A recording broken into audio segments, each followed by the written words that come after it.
कि हम जितना दिन वहाँ पे रहे, हम 4 या 5 घंटे सोते रहे। अच्छा, हमने एक-एक मिनट अपना जो है वहाँ उसको हमने वैल्यू किया है। मतलब ये नहीं था जो हमें इन्विटेशन मिला था वो NUCB बिज़नेस स्कूल है, बहुत एक नामी-ग्रामी नागोया ऑलमोस्ट मेरा हो गया था, मैं किसी वजह से जा नहीं सका। तो बिस्मिल्लाहिर्रहमानिर्रहीम। और उम्मीद है आप सारे खैरियत से होंगे और दोबारा एक नई वीडियो के साथ, एक नई सक्सेस स्टोरी के साथ, जो कि अक्सर लोग पूछते हैं कि आया रशिया तो हम चले जाएंगे, तो क्या इससे आगे जाने की कोई अपॉर्चुनिटी है, आया जाया जा सकता है, क्या हमें वीज़ा भी कोई देगा या नहीं देगा, क्योंकि जो रिसेंट हालात चल रहे हैं उसके मुताबिक। तो उसी से रिलेटेड एक सक्सेस स्टोरी हम ले के आए हैं आज इस दफ़ा कि आगे आप कहाँ कहाँ जा सकते हैं, कैसे कैसे जा सकते हैं। और हमारे साथ हमारे भाई हैं, तो ये पहले सबसे हमें अपने इंट्रो देंगे, फिर हम पूछते हैं कि कहाँ गए, कैसे गए, और लास्ट में हम आपके साथ शेयर करेंगे कि आप भी कैसे अवेल कर सकते हैं जो नए आने वाले हैं, जो इधर रह रहे हैं। अस्सलाम वालेकुम। अस्सलाम वालेकुम जुनैद भाई। वालेकुम सलाम, क्या हाल है? बिल्कुल ठीक अल्हम्दुलिल्लाह, आप कैसे हैं? कैसे गुजर रही है आपकी ज़िंदगी इधर? अच्छी चल रही है, स्टडीज़ है, साथ में जॉब है, तो हम्म, आपको पता है फ़ॉरेन की लाइफ़ थोड़ी टफ़ होती है, बट लेकिन गुज़र रहा है काम। बस बस ये देख लें कि मैं अभी सेंट पीटर्सबर्ग से दोबारा मॉस्को आया हूँ, क्योंकि मुझे जब पता चला कि इनकी ये सक्सेस स्टोरी है, तो मैंने कहा हर हाल में शेयर करनी चाहिए, क्योंकि लोगों के ये क्वेश्चंस होते हैं। तो सबसे पहले आप हमें अपना इंट्रो दें कि आप यहाँ क्या कर रहे हैं, कौन सी यूनिवर्सिटी में हैं, क्या प्रोग्राम पढ़ रहे हैं और अ, किस ईयर में? जी, तो मेरा नाम मोहसिन महमूद है और फ़िलहाल मैं सेकंड ईयर का स्टूडेंट हूँ और यहाँ पे मैं रशिया आया था ओपन डोर्स स्कॉलरशिप के थ्रू, और साथ में मेरा जो डिपार्टमेंट है वो है ग्रेजुएट स्कूल ऑफ बिज़नेस, मेरा कैंपस है। वहाँ पे मैं मास्टर्स इन इंटरनेशनल मैनेजमेंट के मेरा प्रोग्राम है। तो ये बस मेरा थोड़ा-सा इंट्रोडक्शन है, और तो कुछ ख़ास हम्म, नहीं। सबसे पहले तो ये बताएं कि एचईसी में पढ़ाई कैसी है, वो मुझे भी पता है, आपको भी पता है, तो सर्वाइव करना कैसे है यहाँ पे? HEC में मेरे ख्याल से देखें, डिपेंड करता है कि आपके प्रोग्राम के ऊपर भी। हम्म, कुछ प्रोग्राम जो हैं वो टफ़ भी हैं, कुछ ईज़ी भी हैं, और दूसरी चीज़ मैं ये समझता हूँ कि सब आपकी मेहनत है, कुछ मुश्किल नहीं है। अगर आप यहाँ पे थोड़ी भी मेहनत कर लेते हैं, तो मेरे ख्याल से हमने जो बैचलर्स में अब पढ़ा है, फॉर एग्ज़ाम्पल मैं IBA का ग्रेजुएट हूँ, तो उसके हिसाब से तो यहाँ आप लिटरली आप समझें कि कुछ भी नहीं है, बहुत ईज़ी है। अच्छा, तो आपकी मेहनत के ऊपर है, अगर आप रोज़ 1 या 2 घंटे भी पढ़ लेते हैं, तो मैं कह रहा हूँ आप इज़िली अच्छे ग्रेड उठा सकते हैं और अच्छे यहाँ पे अच्छे से अपनी ग्रेजुएशन कर सकते हैं। अच्छा, चले बातें बढ़ाते नहीं इतनी, हम आते हैं टू द पॉइंट। आप मुझे ये बताएं कि आपने अभी रिसेंटली जो एक अपॉर्चुनिटी आपको मिली फ़ॉरेन की, और आप वहाँ गए भी थे, और किस तरीके से मिली और कैसे गए, तो आप उसके बारे में थोड़ा सा बताएं। जी, रिसेंटली ये मेरे लिए बहुत बड़ी फ़ख्र की बात है। मैं रिसेंटली HEC को रिप्रेज़ेंट करके आया हूँ जापान में, और जापान में हमने बहुत सारे प्रोफ़ेसर्स के साथ वहाँ पे प्रोजेक्ट किए, स्पेशली नागोया में, जो कि जापान का एक आप समझ लें 3rd लार्जेस्ट सिटी है। और वहाँ पे हमने सिर्फ प्रोफ़ेसर के साथ ही, हमने वहाँ पे काफ़ी सारी कंपनीज़ के साथ हमने प्रोजेक्ट किए, और वहाँ पे हमने उनके साथ अपने प्रोजेक्ट डिफेंस किए, जिसमें हम HEC को रिप्रेज़ेंट किया, और वहाँ पे हमने काफ़ी सारी कल्चरल साइट्स वगैरह भी विज़िट करी। तो ये बेसिकली एक प्रोग्राम था जो कि यूनिवर्सिटी जो है हमें देती रहती है। मोबिलिटी के प्रोग्राम होते हैं, स्टूडेंट एक्सचेंज के प्रोग्राम होते हैं, तो इसी तरह ये एक स्कॉलरशिप थी जो कि फुली फंडेड थी HEC की तरफ से। तो वो एक प्रोग्राम अनाउंस हुआ था जिसके अंदर कंपटीशन था, और काफ़ी तगड़ा कंपटीशन था। लेकिन ये मेरे लिए फ़ख्र की बात है कि मैंने अपना बेस्ट दिया, और इवन लाइक मेरे प्रोफ़ेसर ने खुद ये मुझे कहा कि मैं फ़र्स्ट टाइम किसी इंटरनेशनल स्टूडेंट को अपने साथ ले जा रहा हूँ, तो मेरे लिए फ़ख्र की बात थी। तो मैं वहाँ HEC को एजुकेशन लेवल पे वहाँ रिप्रेज़ेंट करके आया हूँ। ये हमारे लिए खुद ही बहुत फ़ख्र की बात है कि बीइंग अ पाकिस्तानी कोई इधर ऐसा है कि जो आगे जाके रिप्रेजेंट करता है। मुझे इस बारे में थोड़ा स्टेप बाय स्टेप बताएं। लेट्स सपोज कि आपने कहाँ से स्टार्ट किया, एक आई, कितना ड्यूरेशन था उसमें, मतलब आपको जब ये स्कॉलरशिप आई तो स्टार्ट कैसे किया आपने इस पे? सबसे पहले जो स्कॉलरशिप्स हैं वो अनाउंस होती हैं, सबसे पहले आई थिंक कोई मेन डिपार्टमेंट है HEC का, लेकिन हम उस पे नहीं जाते। हर कैंपस का नहीं कह सकता, बट हमारे कैंपस में, आई थिंक सब कैंपस में ऐसा होगा कि उनके डिपार्टमेंट हैं इंटरनेशनल मोबिलिटी और इस तरह के, जो इस तरह की अपॉर्चुनिटीज़ देते हैं। लेट्स सपोज मैं आपको जापान साइड की एक एग्जांपल देता हूँ, सिंगापुर की। बिल्कुल। सिंगापुर में भी ऑलमोस्ट मेरा हो गया था, मैं किसी वजह से जा नहीं सका। हम्म, तो यहाँ पे जापान में ये था कि फुली फंडेड थी, तो उसके अंदर जो है बहुत सारी चीज़ें स्टेप बाय स्टेप मैं आपको बताता हूँ जो कि मैटर करती हैं, अगर आप, और साथ में मैं कोशिश करता हूँ थोड़ी टिप्स एंड ट्रिक्स भी देता जी। हूँ स्टूडेंट्स को कि जो उनको हेल्प करेंगी ये स्कॉलरशिप अचीव करने में। सबसे पहले हम पहले स्टेप पे आते हैं कि सबसे पहला स्टेप क्या था जब आपको ये स्कॉलरशिप मिली तो? जी, स्कॉलरशिप जो है वो अनाउंस हुई थी हमारे कैंपस में, हम्म, सब स्टूडेंट्स के लिए, बैचलर्स के लिए, मास्टर्स के लिए। तो उसमें लाइक कंपटीशन था, तो वो स्टेप बाय स्टेप्स उसके मैं आपको प्रोसेस बताता हूँ। हम्म। तो चलें फिर आप काइंडली इसकी डिटेल बताएं थोड़ी थोड़ी चीदा चीदा और स्पेसिफिक कि जैसे स्टेप बाय स्टेप आपने इसको अचीव किया, फिर कैसे आपने इसको प्रोसेस किया। अच्छा, तो इसमें मैं आपको पहले स्टेप बाय स्टेप प्रोसेस बताता हूँ, फिर एंड में हम इस पे थोड़ी टिप्स एंड ट्रिक्स भी आपको मैं बताता हूँ कि किस तरह स्टूडेंट इसको अवेल कर सकते हैं। तो सबसे पहले ये कि स्कॉलरशिप जैसे अनाउंस होती है, उसके बाद फिर सब स्टूडेंट्स तक वो ग्रुप्स होते हैं, ईमेल के थ्रू स्कॉलरशिप आप अनाउंस होती है।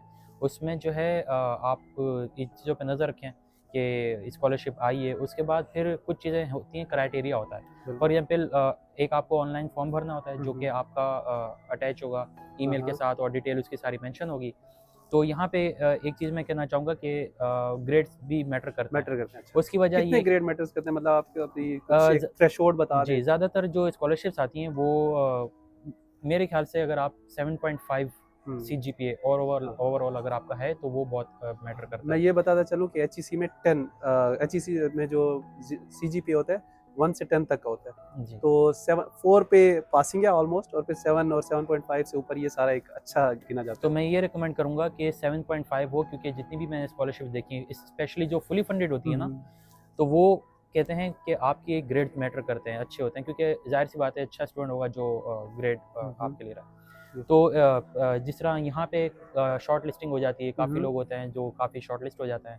उसके बाद फिर वो आपसे मोटिवेशन लेटर मांगते हैं, मोटिवेशनल लेटर आपने उनको देना होता है, फिर वो आपका शॉर्ट लिस्ट होता है। उसके बाद इंटरव्यूज़ होता है, सही। इंटरव्यूज़ होते हैं, उसके बाद फिर आपका एक फाइनल सिलेक्शन होती है जिसमें वो आपको सिलेक्ट करते हैं और आपको अपने साथ लेके जाते हैं अच्छा, जापान। इस मोटिवेशन लेटर के बारे में पता करना चाहूँगा। जैसे अभी हम पाकिस्तान से आते हैं तो अक्सर हमने किया कि यार चैट जीपीटी से निकाल लिया, कुछ कर लिया। तो आपने इधर क्या किया था उस मोटिवेशन लेटर को करने के लिए? ये बहुत आपने अच्छा सवाल किया, क्योंकि बहुत सारे लोग क्या करते हैं वो अपने ऊपर वर्किंग नहीं करते। ज़्यादातर लोग इसी वजह से रिजेक्ट हो जाते हैं कि वो बस चैट जीपीटी से एक जर्नल सा लेटर लिख लेते हैं या किसी भी एआई टूल से। तो वो चीज़ जो है ना लाइक काम नहीं करती है, क्योंकि वो जो प्रोफेसर्स बैठे हैं उनको भी पता है इस एआई टेक्नोलॉजी का, और उनको समझ लग जाती है कि भाई ये बंदा है, इसने बिल्कुल मेहनत नहीं की। तो अब आप देखिए, मैंने 5 मिनट की जगह जो लोग 5 मिनट में कवर लेटर लिख के गए वो रिजेक्ट हो गए, और मैंने लाइक अपने ऊपर वर्किंग की, मैंने उसको बहुत स्पेसिफिक बनाया। मैं आपको यहाँ कुछ मेन इंपॉर्टेंट चीज़ें बताता हूँ जिससे आप अपने मोटिवेशन लेटर शॉर्टलिस्ट करा सकते हैं। मतलब बीइंग आप अपने सपोज बताएं कि आपने जब मोटिवेशन लेटर लिखा तो आपने क्या क्या चीज़ देखी उसके मुताबिक, क्योंकि सिलेक्शन क्राइटेरिया आपका तो उसी पे शॉर्टलिस्ट। सबसे पहले मैं प्रोग्राम की डिटेल्स पढ़ी और उसमें ये देखा कि कौन कौन से एजुकेशनल प्रोग्राम हमारे उसमें वो हमें कराएंगे। तो मैंने उसको अपनी मोटिवेशन, अपने जो फ्यूचर है उससे अलाइन किया। फॉर एग्जांपल मैंने लेटर के अंदर मेंशन किया था कि मैं जापान में पीएचडी करना चाहता हूँ। मैंने ये कहा कि मैं बिजनेस अपॉर्चुनिटीज़ देख रहा हूँ जापान में और एशिया में स्पेशली।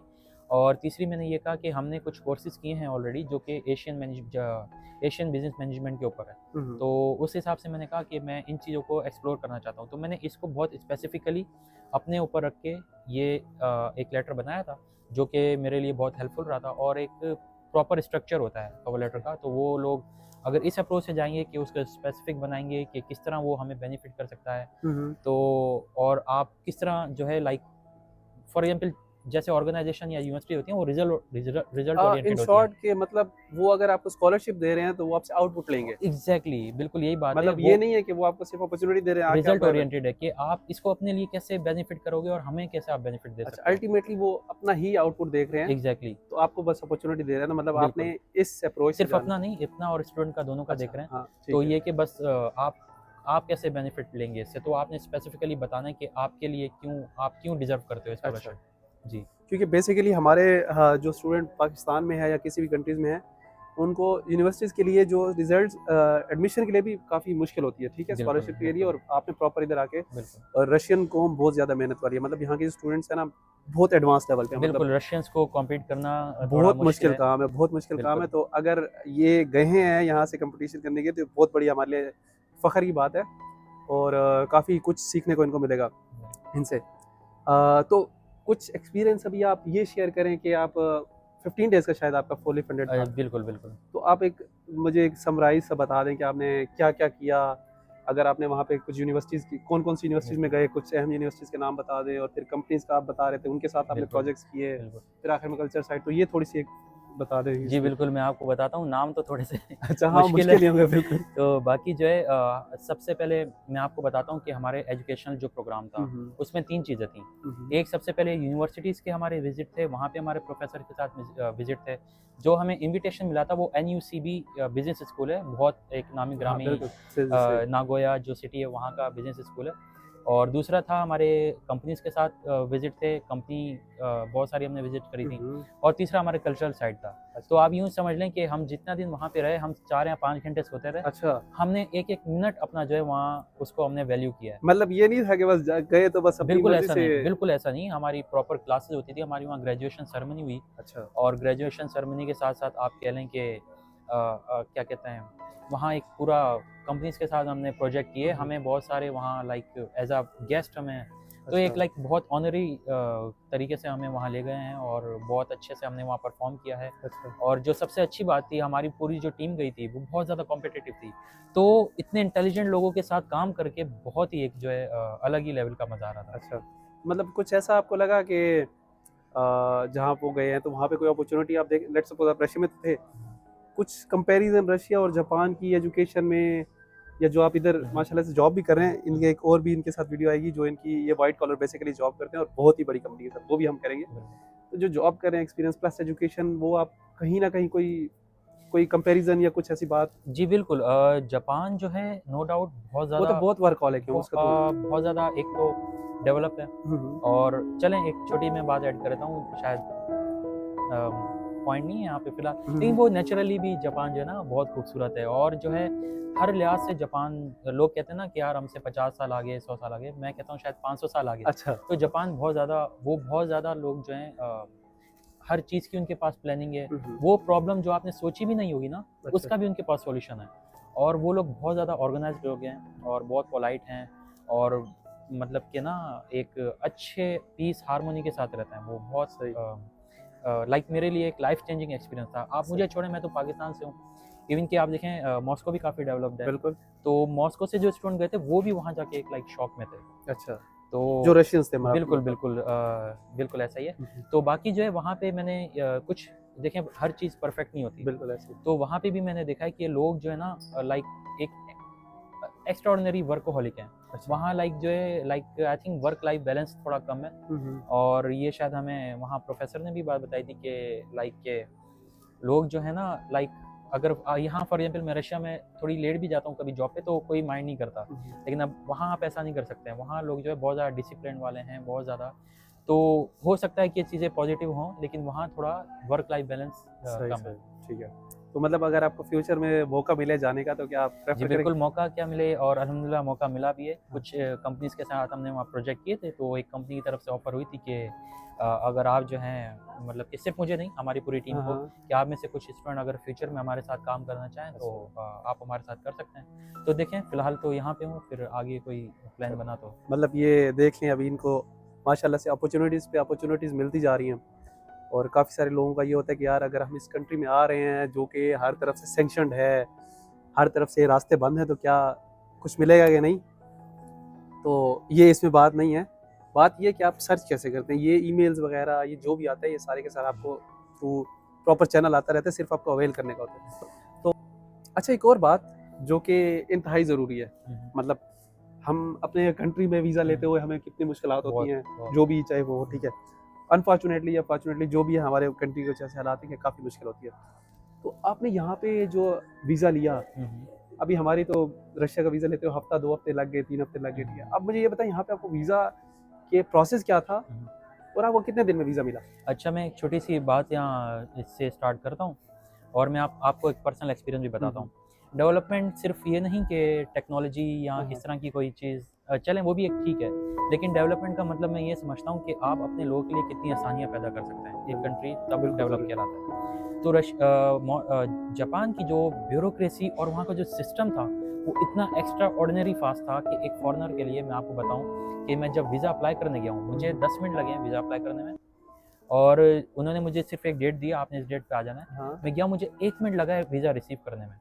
तो इस चीज़ से आप अंदाज़ा लगाएँ कि एक कंट्री के उसका सिस्टम इतना फ़ास्ट है। हाँ, और बीइंग अ फॉरेनर आप एक बिल्कुल अलग कंट्री में जाकर वीज़ा बिल्कुल, अप्लाई कर रहे हैं। फर्स्ट टाइम जा रहा हूँ। कोई वीज़ा में प्रॉब्लम नहीं आई, कोई उन्होंने लाइक नहीं कहा कि आप जो हैं क्यों जा रहे हैं, कोई लाइक इस तरह का प्रॉब्लम नहीं हुआ। कोई एक्स्ट्रा फॉर्मेलिटीज़ तो नहीं थी, मतलब जो एक होता है बेसिकली आपको होगा रिटर्न टिकट वगैरह, वो तो खैर फुली फंडेड था, हाँ। मेडिकल वगैरह हुँ। कुछ ऐसा, उसके अलावा कुछ ऐसा कि जो आपको लगा हो कि बहुत मुश्किल था, ऐसा तो कुछ नहीं था इनके वीज़ा में? कुछ भी नहीं था। मैं आपको बताऊँ इवन कि जो देखें हम तो पाकिस्तान से हम थोड़ा घबराते हैं, हाँ, बिल्कुल ऐसी बात तो मैं ज़्यादा डॉक्यूमेंट्स वहाँ लेके गया था। तो हाँ। वहाँ पे आपको पता है उन्होंने काफ़ी सारे मेरे डॉक्यूमेंट वापस कर दिए, इसकी नीड भी नहीं है। अच्छा, और उन्होंने मुझे कहा कि आपके पास सप्राव का है? अच्छा। मैं ये सप्राव का नहीं स्क्रैप लेके का गया था। बेसिकली ऐसा होता है कि जो आपको यूनिवर्सिटी वेरीफ़ाई करती है कि हमारा स्टूडेंट है, ये फ़लाँ प्रोग्राम का है और इसका ड्यूरेशन इतना से इतना होगा। तो वो मेरे पास सप्राव का नहीं था, तो मैं कहा नहीं है। मैं समझा शायद अभी ये मुझे कहेंगे कि यार नहीं आप जाके हाँ, लेके आओ। हाँ। उन्होंने कहा नहीं, कर देते हैं आपका, कोई अच्छा। इशू नहीं है। दरअसल हमें जो इनविटेशन था वो डीएन थे हमारे हुँ, हुँ। एनयूसीबी के। अच्छा, और आप समझ लें जो प्रोफेसर है ना, वो जापान में एज अ सेलिब्रिटी उसको कंसिडर किया जाता है। अच्छा। एक टीचर जो है ना उसकी इतनी वैल्यू है जापान में हुँ, हुँ। कि फिर अगर वो आपको इनवाइट करता है ना तो आपको फिर लाइक कोई रोक नहीं सकता है। अच्छा। जी बिल्कुल। और वहाँ टीचर्स का प्रोफेसर का ये सिस्टम है, ऐसा नहीं है अगर यूनिवर्सिटी का है तो वहाँ तक महदूद है, नहीं। वो यूनिवर्सल प्रोफेसर है, वो किसी भी यूनिवर्सिटी में जा सकता है, कहीं भी पढ़ा सकता है, कहीं भी सेशन कंडक्ट करा सकता है। तो वहाँ का लाइक एजुकेशन सिस्टम और हर चीज़ जो है बहुत एक एक्स्ट्रा ऑर्डिनरी लेवल पे थी। अ, अभी आखिर में बिल्कुल मैं ये पूछना चाहूँगा कि कोई टिप्स एंड ट्रिक्स जो कि आप देना चाहें, जो एग्ज़िस्टिंग जो स्टूडेंट्स हैं बिल्कुल, इधर बिल्कुल। प्रेज़ेंट और प्लस जो आ रहे हैं, हुँ, किस प्रिपरेशन के साथ हैं या जो जो चीज़ें अवेल करनी है, तो ये हुँ। क्या करें इसके बारे में? अच्छा, सबसे पहले मोबिलिटी या एक्सचेंज स्टूडेंट जो लेना चाहते हैं, मैं उनको ये कहूँगा कि आप सबसे पहले यहाँ पे थोड़ी तालीम पे तवज्जो दें। उसकी वजह ये कि ज़्यादातर जो फुली फंडेड होती हैं, वो उसमें ग्रेड्स मैटर करते हुँ, हैं। हुँ। आप अपने ग्रेड्स मैटर करें, सॉरी मेंटेन करें। मेंटेन करें। और दूसरी चीज़ ये कि आप जो है इन चीज़ों पे थोड़ा लाइक नज़र रखें। जैसे ही इस तरह की आएँ, आप काफ़ी जगहों पे अप्लाई करें। हुँ, हुँ। और दूसरी ये कि आप जब ये मोटिवेशन लेटर वगैरह लिखते हैं ना, उसको आप बहुत स्पेसिफिक अपनी नीड्स के ऊपर लिख के बैठ के लिखें। और किस तरह वो आपको भले से आप एआई यूज़ करें, नो डाउट। लेकिन रियलिस्टिक हो कि मैंने भी रिज़ल्ट किया था बिल्कुल, रिज़ल्ट ओरिएंटेड हो, कि बिल्कुल आप उनको ये बताएँ कि अचीवेबल हो। बिल्कुल आपके जो गोल्स हैं वो बिल्कुल रिजल्ट ओरिएंटेड हों और कोई जर्नल चीज़ें ना हों। आप एक-एक पॉइंट भी उसका लिखें तो आप स्पेसिफिकली लिखें कि आपको और आपकी यूनिवर्सिटी को किस तरह ये बेनिफिट प्रोवाइड कर सकता है। और बाकी ये कि इंटरव्यूज़ होते हैं, तो इंटरव्यूज़ में देखें अगर आपने अपने ऊपर अपनी फॉर एग्ज़ाम्पल अपनी ओरिजिनल आपने लैंग्वेज में अगर हाँ, मोटिवेशन लेटर लिखा है, तो आपको प्रिपरेशन की भी ज़रूरत नहीं है। बिल्कुल। आप उनको लाइक के अच्छे से बता सकेंगे कि आप क्यों जाना चाहते हैं, तो उनको चीज़ें नज़र आ जाती हैं। लाइक मैं एक कुछ छोटी-सी क्वेश्चन बता दें हाँ, हाँ, जो आपको मैं फॉर एग्ज़ाम्पल उन्होंने ये एक सवाल तो बहुत इम्पोर्टेंट होता है, आप क्यों डिज़र्व करते हैं? अच्छा, ठीक है? तो आप उनको बताएँ कि मैं मैंने हार्ड जैसे वर्किंग हूँ। नहीं, ये नहीं बताएँ। अच्छा, हार्ड वर्किंग हैं, पैशनेट हैं, इस तरह अच्छा, की जो है फ़ज़ूल चीज़ें हैं वो आपको रिजेक्ट कर दें। अच्छा। वो कहेंगे भाई हर कोई हमारे हाँ, हाँ, स्टूडेंट तुमसे ज़्यादा हार्ड वर्कर हैं, बिल्कुल। ठीक है ना? तो जैसे मैं आपको अपना बताऊँ, मैंने कहा कि भई मैं पीएचडी करना चाहता हूँ वहाँ पे और इसको मैंने लॉजिकली डिफेंड किया। मैंने कहा कि मैं बिज़नेस अपॉर्च्युनिटी देख रहा हुँ, हूँ, हुँ। वहाँ पे एज़ अ बिज़नेस उसको मार्केट लर्न करना चाहता हूँ। तो उस हिसाब से मैंने उन्हें बताया और मैंने उनको बताया कि लाइक के एक सवाल मेरे ज़हन में नहीं आ रहा। तो मैंने ख़ैर स्पेसिफ़िकली उनको बताया। और इवन कि जो एक मैनेजर थी हमारी मोबिलिटी की, उन्होंने मुझे खुद ही ये बात बोली थी कि बहुत स्पेसिफ़िक अप्रोच से आए हो और बहुत अच्छी प्रोफ़ाइल है तुम्हारी। अच्छा। तो मुझे समझ लग गई थी कि इंशाल्लाह हो जाएगा। हुँ, तो हुँ। अल्लाह ने बस रहम सही, फ़रमा दिया तो हो गया। चलें तो आपका बहुत-बहुत शुक्रिया, आपने मतलब हमें टाइम दिया और बड़ी मुश्किल से टाइम मिला क्योंकि मैं खुद भी एक अपनी क्लास छोड़ के आया, सैटरडे को मेरी भी क्लास होती है, साथ जी। कुछ और मसाइल भी थे और फिर किसी का भी यहाँ पे टाइम देना आप इस तरह समझें कि उसकी एक बहुत ही कीमती चीज़ हमने उनसे मतलब माँग ली। तो जो आने वाले स्टूडेंट हैं या जो हैं उनके लिए उम्मीद है ये फ़ायदा होगा और सबसे एक मेन टिप जो इन्होंने भी दिया और मेन चीज़ सबसे पहले आके आप बेसिक्स अपनी अच्छी करें, यहाँ पे ग्रेड्स जैसे इन्होंने बोला मेंटेन करें कि हमारे लोगों को अक्सर सवाल ये होते हैं यार उधर जॉब्स का क्या सीन है, उधर हम कमाएंगे कैसे, उधर रहेंगे कैसे। तो पहले 5-6 महीने जो पहला सेमेस्टर मॉड्यूल है वो आप ये करके आएँ कि आपने थोड़ा स्टडीज़ पे ज़्यादा तवज्जो देनी है। उसके साथ साथ अपॉर्चुनिटीज़ यहाँ पे बहुत हैं, इसमें कोई शक नहीं है मेरे ख्याल में, ठीक है। बहुत सारे मोबिलिटी प्रोग्राम आते हैं, यूरोप के आते हैं, बहुत सारे आते हैं। करने का सिर्फ यही तरीका है कि आपकी बेसिक्स चीज़ें पूरी हों और उसके बाद आप उस पे अप्लाई करेंगे, तब आपको ये मिल सकता है। तो उम्मीद करता हूँ ये जितने भी इनकी बातें थी, कुछ मैंने अपने भी ऐड कर दी, तो आने वालों के लिए और यहाँ रहने वालों के लिए फ़ायदेमंद होंगी और इसके अलावा मैं और कुछ नहीं कहना चाहूँगा और जो भी होगा इंशाल्लाह खैरियत से होगा, और जो आ रहे हैं उनके लिए बेस्ट ऑफ लक। मेहनत करके आएँ, पॉजिटिव अप्रोच के साथ आएँ और फुली प्रिपेयर्ड आएँ अभी, क्योंकि इसके बाद आपको इसके बाद कोई मौका नहीं मिलने लगा। जो मिलेगा यहीं पे मिलेगा, यहीं पे आपने बनना है, यहीं पे आपने अपने आप को स्टेब्लिश करना है, और फिर आप पे ही है कि आप क्या चाहते हैं। तो तब तक के लिए अल्लाह हाफ़िज़। और एक और वीडियो इनके साथ आएगी, क्योंकि ये जो जॉब कर रहे हैं वो एक बड़ी प्रोफेशनल कंपनी है और बहुत बड़ी कंपनी है, तो वो भी इंशाल्लाह मैं नेक्स्ट कुछ अरसे के बाद वो भी अपलोड करूँगा। तब तक के लिए अल्लाह हाफ़िज़। अल्लाह हाफ़िज़।